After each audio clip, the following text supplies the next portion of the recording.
सध्या पेट्रोल पंपांवर नागरिकांच्या मोठ्या रांगा पाहायला मिळत आहेत. मात्र सद्यस्थितीमधून प्रशासनाच्या वतीने नागरिकांना जो पेट्रोल पंप आहे ते साठा त्या ठिकाणी मोठ्या प्रमाणात असल्याचं सांगितलं जात आहे. मात्र सद्यस्थितीमध्ये जालन्यातील अनेक जे पेट्रोल पंप आहेत ते बंद अवस्थेत असल्याचं पाहायला मिळते आणि याचाच पाहणी दौरा सध्या स्वतः घनसावंगी तहसीलदार करतायत. आपण त्यांच्याशी थेट बोलूयात.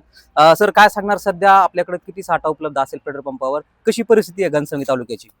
माझ्या घनसावंगी तालुक्यातील सर्व नागरिकांना आव्हान आहे की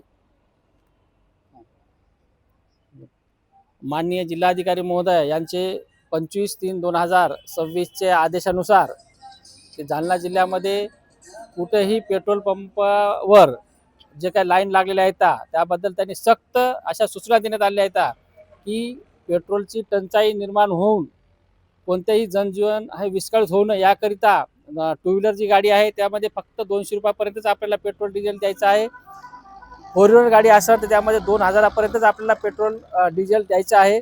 आणि तसंच खाली बॉटल घेऊन येतील, कोणी ड्रम घेऊन येतील किंवा गाडी व्यतिरिक्त काहीतरी घेऊन येत आहेत साधन, त्यामध्ये पेट्रोल डिझेल कोणत्याही पेट्रोल चालकाने पेट्रोल मालकाने देऊ नये असे सक्त निर्देश आहेत. त्यानुसार आम्ही आज या ठिकाणी पेट्रोल पंपाला भेट दिली आहे.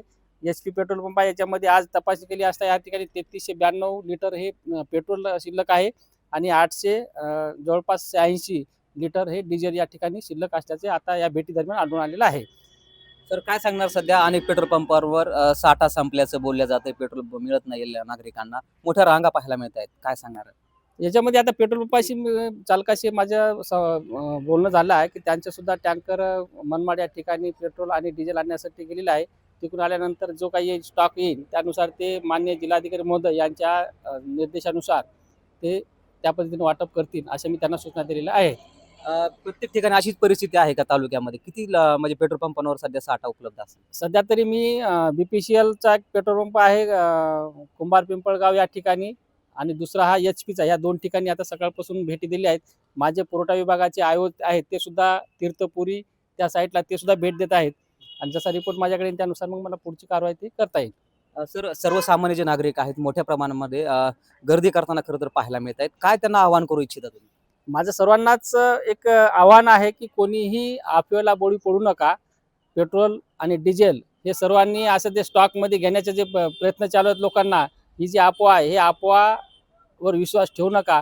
पेट्रोल डिझेल हे सर्वांना व्यवस्थित मिळेल आणि सर्वांनी पेट्रोल पंप चालक प्रशासन यांना आपण सहकार्य करावं असं मी तालुक्याच्या वतीनं आपल्याला एक आवाहन करत आहे.